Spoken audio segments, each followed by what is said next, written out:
apparently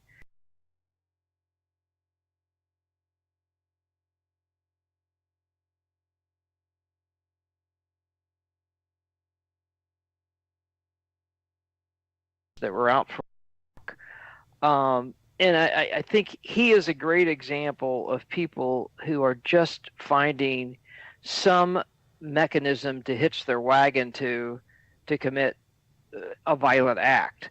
Now, does he really believe in ISIS, or that's his background? Who knows? He may have used that, though, as I just said, as an excuse maybe to attack somebody. Yeah, and you've been mentioning all along that there are people who are born and raised in America, have no affiliation with the Muslim community, have no affiliation with the Middle East. They are Americans in every way, shape, or form who are now turning or being inspired by ISIS?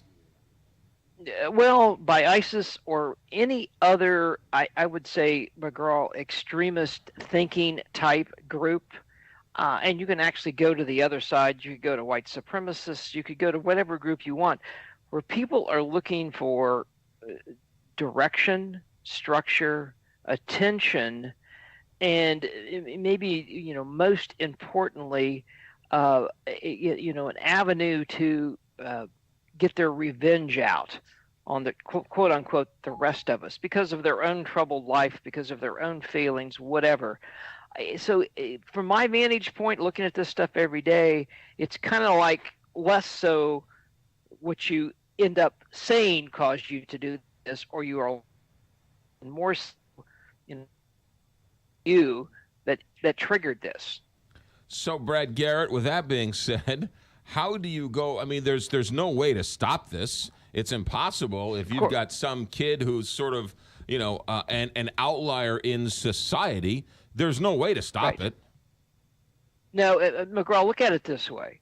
If you knew in St. Louis today, or the police, not you, knew that at 4 o'clock, the Capital One Bank at 123 Elm Street was going to be robbed by Joe Smith, obviously they'll set up surveillance on Joe, stop him before he robs the bank.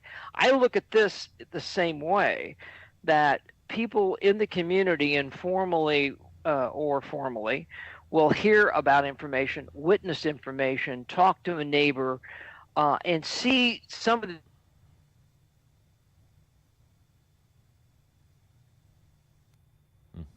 You there? Yeah, maybe challenges, depression, issues, can't make friends, etc. Don't commit violent act. Yeah. Don't need help. The idea is you.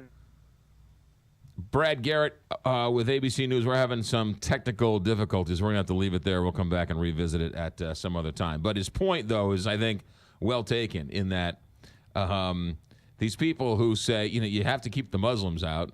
You have, we don't like you. We don't like that mosque in the neighborhood. It goes to show you how wrong it is, right? Because those are the ones who are not committing these violent acts. You're seeing all these kids who are sort of disenfranchised, who are, for whatever reason, joining these sort of terrorist organizations, right? That's the next issue. But it's another, right? There's another explanation as to what's going on in this world, and makes it all that much more confusing and that much more scary. 625 here, Big 550, KTRS. Brad, thanks.